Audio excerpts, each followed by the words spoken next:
तर भारतीय बौद्ध परिषदेचे कार्याध्यक्ष आणि डॉक्टर बाबासाहेब आंबेडकर यांचे नातू भीमराव आंबेडकर दीक्षाभूमीमध्ये पाहणी करायला सध्या पोहोचलेले आहेत। जय भीम, नमो बुद्धाय। सगळ्यांचं अभिनंदन करतो।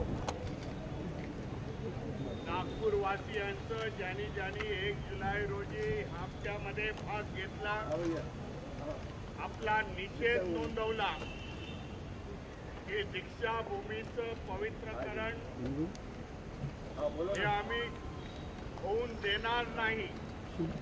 दीक्षाभूमी ही आमच्यासाठी पवित्र भूमी आहे आणि मोठ्या संख्येने तुम्ही 1 जुलै रोजी इथे हजर झालात। एक समाजाला मेसेज दिला, या प्रशासनाला मेसेज दिला कि दीक्षाभूमी में अंडरग्राउंड पार्किंग आम्हाला नको, आमची दीक्षाभूमी ही पूर्ववत करा। तो जो मेसेज गेला संपूर्ण महाराष्ट्रामध्ये आणि देशामध्ये, आणि त्याच्यामुळे तुमचं सगळ्यांचं अभिनंदन पुन्हा करतो। हे एक षडयंत्र आहे। 1 तारखेला मी येणार होतो, परंतु मी विजयवाडा टू हैदराबाद असा 175 किलोमीटरचा प्रवास करून देखील मला ते फ्लाईट मिळालं नाही। सकाळी 5 वाजताचं, परंतु मला खात्री होती भारतीय बौद्ध महासभा, समता सैनिक दल, येथील संस्था, छोट्या छोट्या संस्था आणि येथील असलेली आंबेडकरी जनता लीडर नसला तरी ही लढाई लढतील आणि त्याच्यामध्ये यशस्वी होतील। आज तुम्ही यशस्वी झालेला।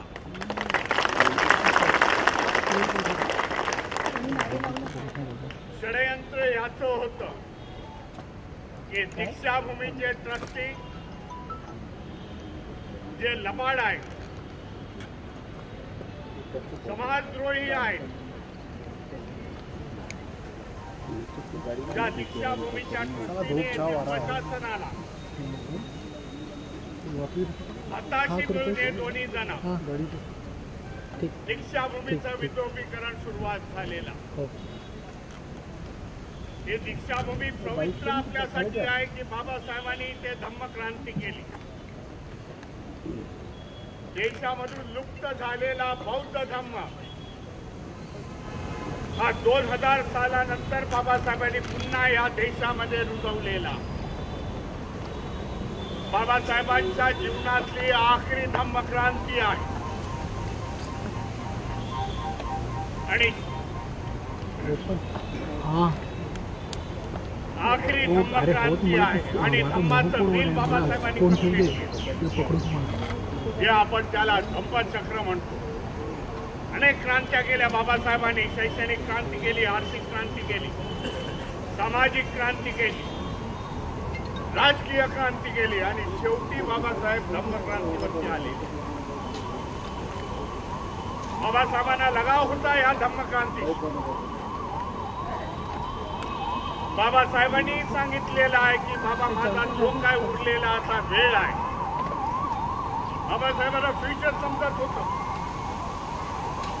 की या धम्मक्रांतीच्या नंतर माझ्याजवळ जास्त वेळ नाही आहे,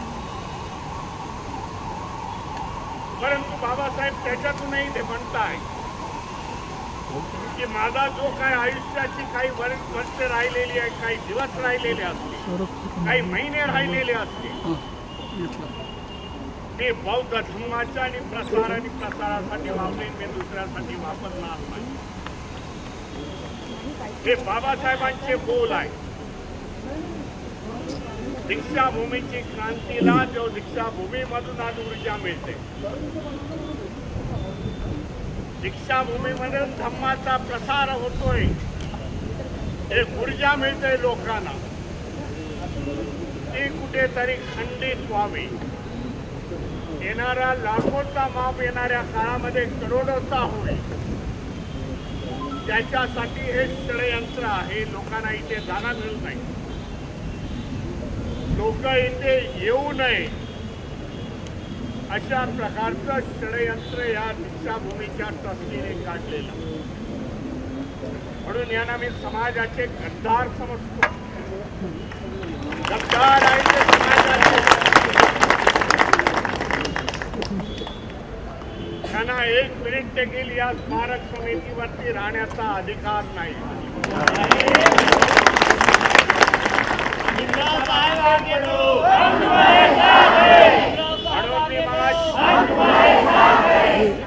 म्हणून मी मगाशी पत्रकारांशी बोलताना बोललो, आंबेडकरी जनतेच्या न्यायालयामधून यांची हकलपट्टी मी केलेली आहे.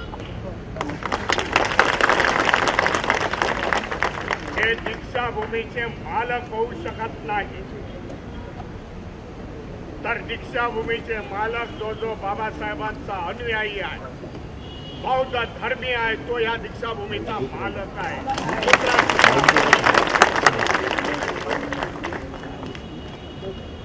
या भूमीचा इतिहास मी मगाशी सांगितला की दीक्षाभूमी मिळवण्यासाठी देखील संघर्ष आम्हाला करावा लागला. रिपब्लिकन पक्षाच्या त्या काळच्या नेत्यांनी करावा लागला. त्याच्यामध्ये दादासाहेब गायकवाड आहेत, बॅरिस्टर खोब्रागडे आहेत, BC कांबळे आहेत. सर्व रिपब्लिकन पार्टीच्या नेत्यांनी संघर्ष केला. दुसऱ्या बाजूला भारतीय बौद्ध महासभेच्या भैयासाहेब आंबेडकर, भारतीय बौद्ध महासभेच्या पदाधिकाऱ्यांनी संघर्ष केला.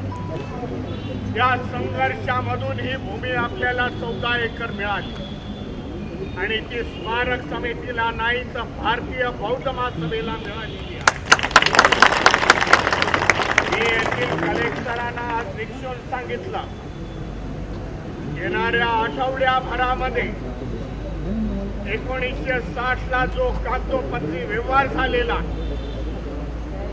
जे ऍग्रीमेंट झालेला आहे, MOU झालेला आहे, महाराष्ट्र सरकार आणि भारतीय बौद्ध महासभा दुसऱ्या बाजूला. महाराष्ट्र सरकार म्हणते ही दीक्षाभूमीची भूमी भारतीय बौद्ध महासभेला दिली. त्याचे ओरिजिनल कागदपत्र मी आठवड्याभरामध्ये तुम्हाला सबमिट करतो. ही दीक्षाभूमी भारतीय बौद्ध महासभेची याच्या पुढे असणार आहे. प्रशासनावरती निर्णय घ्या. हेरिंग करत असाल तर हेरिंगच्या आर्ग्युमेंटसाठी मी आर्ग्युमेंटला येण्यास तयार आहे. स्मारक समिती 1980च्या काळामध्ये आली हे देखील सांगू इच्छितो. भारतीय बौद्ध महासभेचं ऑफिस मुंबईमध्ये हेड ऑफिस आहे. भैयासाहेब आंबेडकर हे दुसरे अध्यक्ष भारतीय बौद्ध महासभेचे मुंबईमध्ये.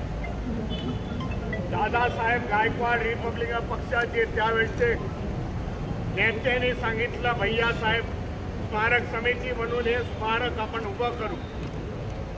स्मारक उभं झाल्यानंतर हे भारतीय बौद्ध महासभेला वर्ग करू. तेथे देखील इथे असलेल्या राजकीय नेत्यांनी त्या काळच्या दीक्षाभूमीवरती त्या नेत्यांनी ही वर्ग केली नाही. आज त्याचाच मुलगा या स्मारक समितीचा काहीतरी ट्रस्टी सेक्रेटरी आहे. बापाची भूमिका तो बजावतो आहे. परंतु काळ बदललेला आहे. आंबेडकरी जनता जागृत झालेली आहे. भारतीय बौद्ध महासभा ही दीक्षाभूमीची मांग करते. पुन्हा एकदा नव्याने इथून धम्माचं कार्य सुरुवात होईल. त्यामुळे आपल्या सगळ्यांचं अभिनंदन करेन की आजपर्यंत आपल्याला संघर्ष करावा लागला. संघर्ष आपला नारा आहे. बाबासाहेबांनी सांगितलंय पदोपदी तुम्हाला संघर्ष करावा लागेल. हे माझ्या व्हिडिओमध्ये देखील सांगितलं की आज जी भारतामध्ये बौद्ध धम्माची धरोहर आहे, जी चैत्य आहे, स्मारक आहेत, लेण्या आहेत, त्याच्यावरती एका समाजाने आज पगडा जमवलेला आहे. तेच षडयंत्र जे बिहारच्या महाबोधी विहाराबद्दलचं बोलतो, तेच षडयंत्र आज दीक्षाभूमीवरती कार्यरत.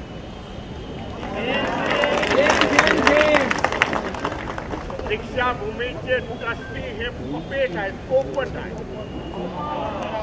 गुलाम आहेत साले, याच्यावरती दुसरे जण कार्यरत आहेत. जे मनुवादी लोक आहेत ते हे दीक्षाभूमीचा आज कारभार सांभाळतात. त्याला मुक्त करावी लागेल. आपल्या दीक्षाभूमीमध्ये आपल्याला मुक्ता त्यांच्याकडून करावी लागेल. येणाऱ्या पुढच्या संघर्षाला तयार.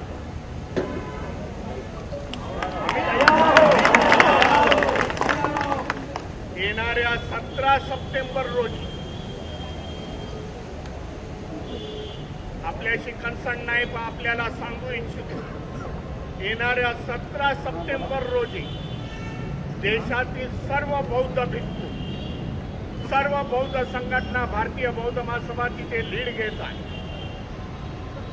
बिहारच्या पटण्याच्या गांधी मैदानावर कमीत कमी 5 लाख लोकांचा जनसमुदाय जमा होईल आणि एक साथ आवाज करतील, बिहारची बौद्ध विहार, महाबोधी विहार हे मुक्त करा आणि बौद्धांच्या ताब्यामध्ये द्या. सुरुवात केलेला आहे, त्याचे पडसाद इथे देखील उमटले. बिहारच्या मी तयारीला लागलेलो आहे, पण जेव्हा जेव्हा कॉल कराल तेव्हा मी नागपूरला येईल.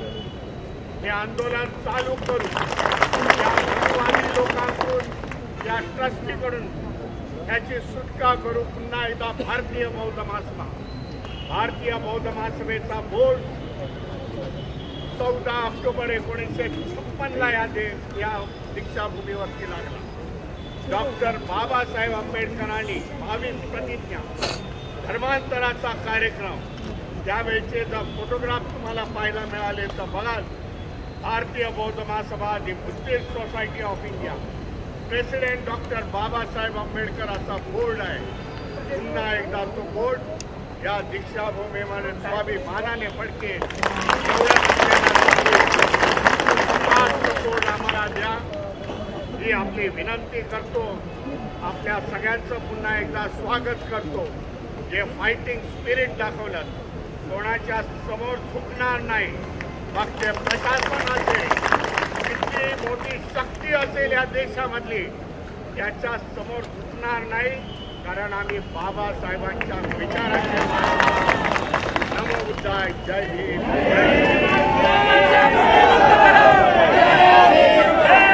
अमर सर, अमर सर, अमर सर, अमर सर, गजू गजू साइडला सर, साइडला ना. दीक्षाभूमी मुक्त करो, दीक्षाभूमी मुक्त करो. गाय सर थोडंसं मागवा ना. डोकं येत आहे, डोकं मागवा ना, डोकं येत आहे. डॉक्टर बाबासाहेब आंबेडकरांचा